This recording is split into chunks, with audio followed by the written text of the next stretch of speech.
महाराष्ट्र के governor Shri P Radhakrishnan जी, मुख्यमंत्री श्रीमान एकनाथ शिंदे जी, उप मुख्यमंत्री देवेंद्र फडणवीस जी, अजित पवार जी, केंद्र में मेरे सभी सहयोगी, कई पीढ़ियों पर अपनी गायकी की छाप छोड़ने वाली आशाताई जी, जाने माने अभिनेता भाई सचिन जी, नामदेव कांबले जी, सदानंद मौर्य जी, महाराष्ट्र सरकार के मंत्री भाई दीपक जी, मंगल प्रभात लोढ़ा जी, बीजेपी मुंबई के अध्यक्ष भाई आशीष जी, अन्य महानुभाव भाई और बहनों, अगदी सुरुवातीला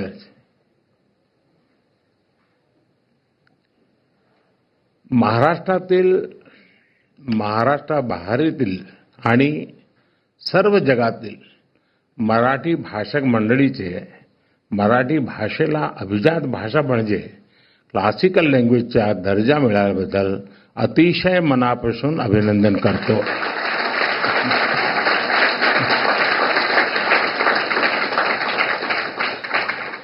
केंद्र सरकार द्वारा मराठी भाषा को अभिजात भाषा का दर्जा दिया गया है. आज मराठी भाषा के इतिहास का स्वर्णिम अवसर है और मौर्य जी ने बहुत बढ़िया तरीके से इसको समेकअप किया.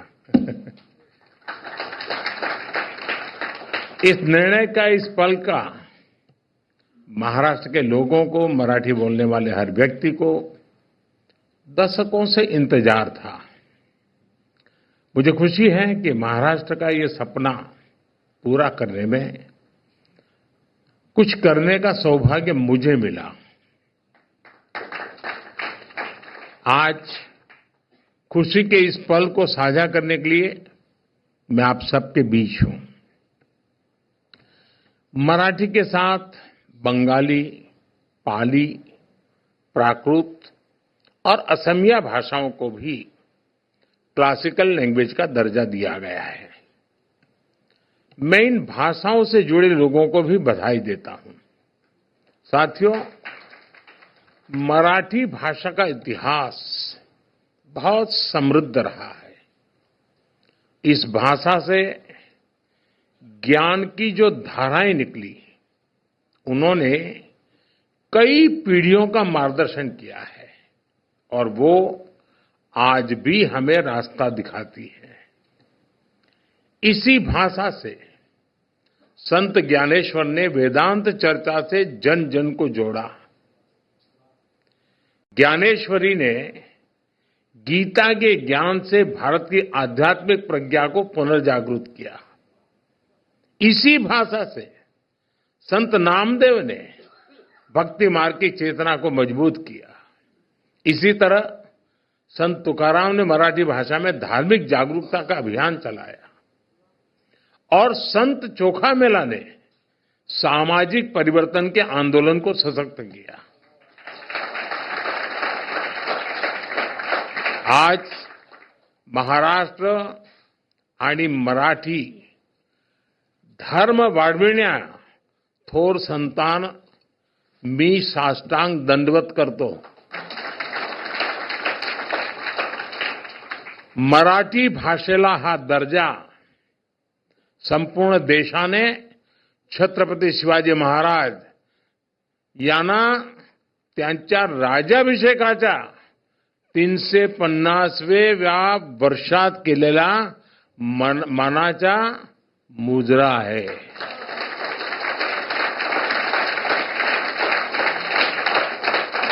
साथियों, भारत के स्वतंत्रता संग्राम का इतिहास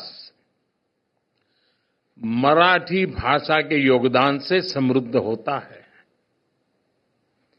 महाराष्ट्र के कई क्रांतिकारी नेताओं और विचारकों ने लोगों को जागरूक और एकजुट करने के लिए मराठी भाषा को माध्यम बनाया. लोकमान्य तिलक ने मराठी समाचार पत्र केसरी के द्वारा विदेशी सत्ता की जड़ें हिला दी थी। मराठी में दिए गए अनेक भाषणों ने जन जन में स्वराज पाने की ललक जगा दी थी।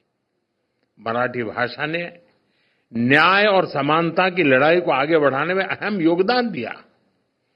गोपाल गणेश अगरकर ने अपने मराठी समाचार पत्र सुधारक द्वारा सामाजिक सुधारों के अभियान को घर घर तक पहुंचाया। स्वतंत्रता संग्राम को दिशा देने में गोपाल कृष्ण गोखले जी ने भी मराठी भाषा को माध्यम बनाया। साथियों, मराठी साहित्य भारत की वो अनमोल विरासत है जिसमें हमारी सभ्यता के विकास और सांस्कृतिक उत्कर्ष की गाथाएं सुरक्षित है। महाराष्ट्र में मराठी साहित्य के द्वारा ही स्वराज, स्वदेशी, स्वभाषा और स्व संस्कृति की चेतना का विस्तार हुआ। स्वतंत्रता आंदोलन के दौरान शुरू हुए गणेश उत्सव और शिव जयंती के कार्यक्रम, वीर सावरकर जैसे क्रांतिकारियों के विचार, बाबा साहब आंबेडकर का सामाजिक समता आंदोलन, महर्षि कर्वे का महिला सशक्तिकरण अभियान, महाराष्ट्र का औद्योगिकरण, कृषि सुधार के प्रयास, इन सब की प्राण शक्ति मराठी भाषा थी।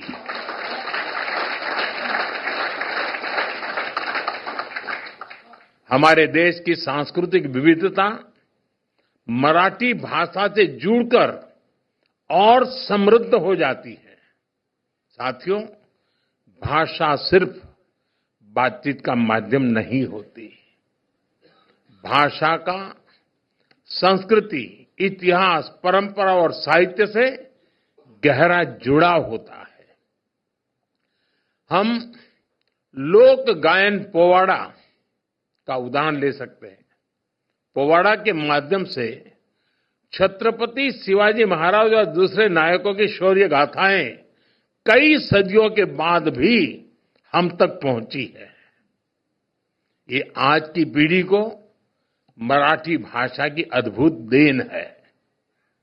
आज जब हम गणपति पूजा करते हैं तो हमारे मन में स्वाभाविक रूप से शब्द गूंजते हैं, गणपति बापा मोरया।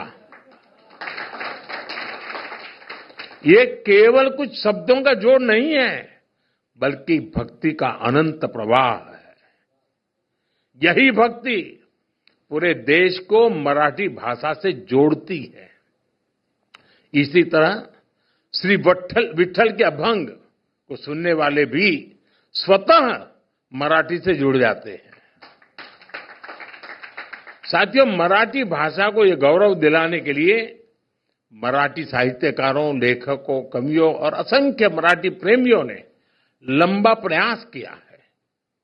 मराठी भाषा को क्लासिकल लैंग्वेज की मान्यता के रूप में कई प्रतिभाशाली साहित्यकारों की सेवा का प्रसाद मिला है। इसमें बाळशास्त्री जांभेकर, महात्मा ज्योतिबा फुले, सावित्रीबाई फुले, कृष्णाजी प्रभाकर खाडिलकर,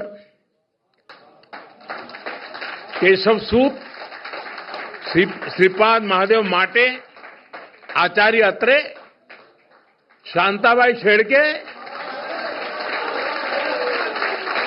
गजानन दिगंबर माडगूळकर, कुसुमाग्र जैसी विभूतियों का योगदान अतुलनीय है। मराठी साहित्य की परंपरा केवल प्राचीन ही नहीं बल्कि बहुआयामी है। विनोबा भावे, श्रीपाद अमृत डांगे, दुर्गाबाई भागवत, बाबा आमटे, दलित साहित्यकार दया पवार, बाबा साहब पुरंदरे जैसी कई हस्तियों ने मराठी साहित्य में महत्वपूर्ण योगदान दिया है। मैं आज मराठी की सेवा करने वाले पुरुषोत्तम लक्ष्मण देशपांडे, पुला देशपांडे कहूं तब लोग समझते हैं,